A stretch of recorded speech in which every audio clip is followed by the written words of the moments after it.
Hello guys, আসসালামু আলাইকুম। কেমন আছেন সবাই? আশা করি ভালো আছেন। আপনাদের দোয়ায় আমিও ভালো আছি আলহামদুলিল্লাহ। দেশে ও দেশের বাহিরে যে যেখান থেকে দেখছেন ভিডিওটা, আপনাদেরকে অসংখ্য অসংখ্য ধন্যবাদ। তো আজকে আমি জালি কুমড়া ভাজি করব, এই জন্য আমি জালি কুমড়া কেটে কুচিয়ে নিয়েছি। নিয়ে এখানে আমি লবণ দিয়ে দিচ্ছি, দিয়ে দিব একটু হলুদের গুঁড়ো দিয়ে আমি ভালো করে জালি কুমড়া কুচিটাকে একদম কষলে কষলে নিয়ে পানিটা বের করে নেব। এতে করে বাজিটা অনেক ঝরঝরে হবে, মানে এই লেটকা লেটকা হবে না, বাজিটা একটার গায়ে একটা লেগে থাকবে না, আলু বাজির মতো ঝরঝরে হবে। তো এই পর্যায়ে আপনারা যারা দেখতেছেন প্লিজ আমার ভিডিওটা একটা লাইক দিয়ে পুরো টাইম করেন প্লিজ। আপনাদের একটা লাইক আমার কাছে অনেক মূল্যবান, আপনাদের মতো অনেক বন্ধুদের কাছে পৌঁছে যাবে, তাই প্লিজ একটা লাইক দিন। আর এই দেখুন আমি পানিটা একদম চিপে উঠিয়ে নিচ্ছি আর কি। আর দেখেন কতটা পানি বের হয়েছে, এখানে এক ফোঁটাও পানি দেয়নি, তারপরও কতটা পানি বের হয়েছে।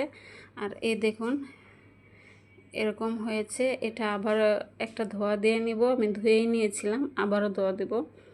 দিয়ে এখন আমি ভাজিটা করতে চলে আসলাম। আমি এখানে দুটো শুকনো মরিচ দিয়েছি, দিয়ে শুকনো মরিচটাকে আমি ভেজে নেব। আমি লবণ দিয়ে দিয়েছি, লবণটা একটুখানি দিয়েছি কারণ কষলে নেওয়ার সময় লবণ দিয়েছি, সেটা লেগে আছে জালি কুমড়ার গায়ে। তো আমি এখন শুকনো মরিচটা ভেজে নিয়ে এখন দিয়ে দিয়েছি পেঁয়াজ। আমি পেঁয়াজ কুচি দিয়েছি বেশি করে, এতে করে ভাজিটা খেতে অনেক স্বাদ লাগবে আর কি।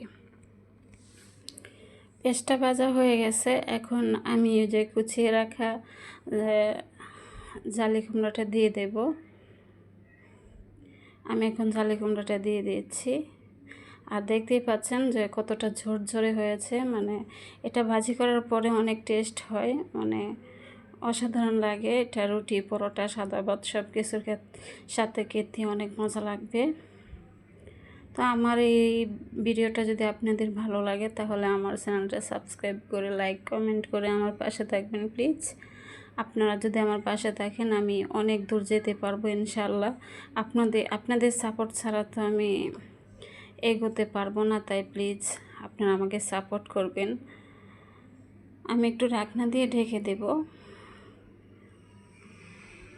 এই দেখুন ভাজিটা হয়ে গেছে, কতটা ঝরঝরে হয়েছে।